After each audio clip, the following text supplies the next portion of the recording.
한국인이라면 누구나 한 번쯤은 들어봤을 노래가 있죠. 바로 서동요인데요. 근데 우리가 알고 있던 이 달콤한 사랑 이야기가 만약 전부 사실이 아니라면 어떨까요?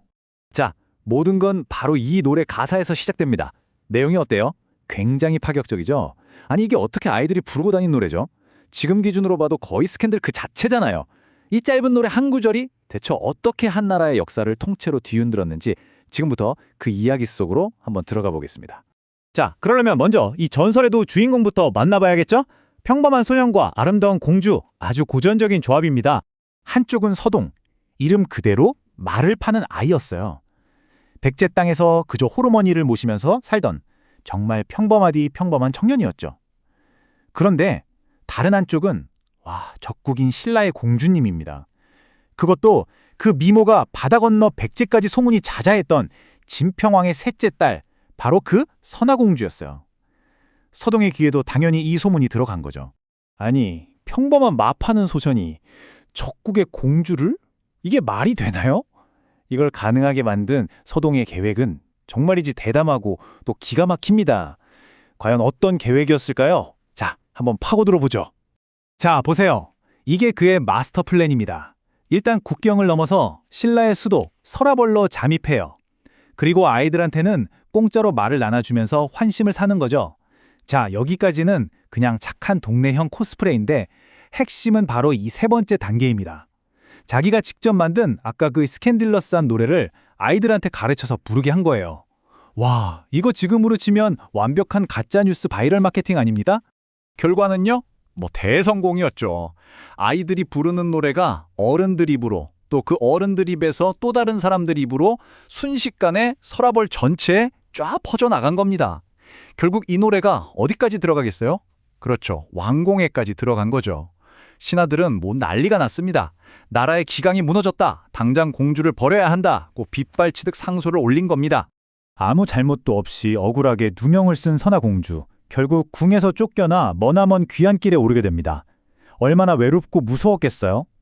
바로 그때 그 절망적인 길 위에 한 남자가 나타나서 제가 공주님을 지켜드리겠습니다 라고 나서는 겁니다. 네, 맞습니다. 이 모든 일을 꾸민 장본인 바로 서동이었죠. 전설에 따르면 공주는 이 낯선 남자의 듬직함에 결국 마음을 열고 사랑에 빠졌다고 해요. 이게 끝이 아니에요. 서동은 신라 공주를 아내로 맞이한 걸 넘어서 그의 비범한 지략과 리더십으로 백제 사람들의 마음까지 얻습니다.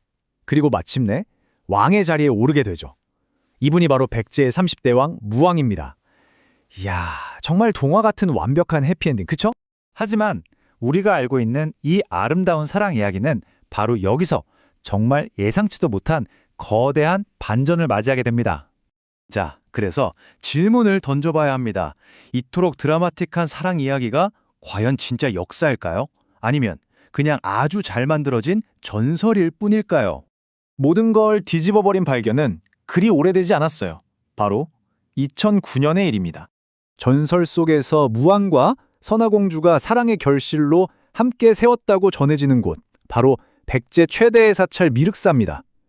2009년에 이 절의 석탑을 해체하고 복원하는 과정에서 정말 세상을 깜짝 놀라게 할 만한 유물이 발견된 거예요.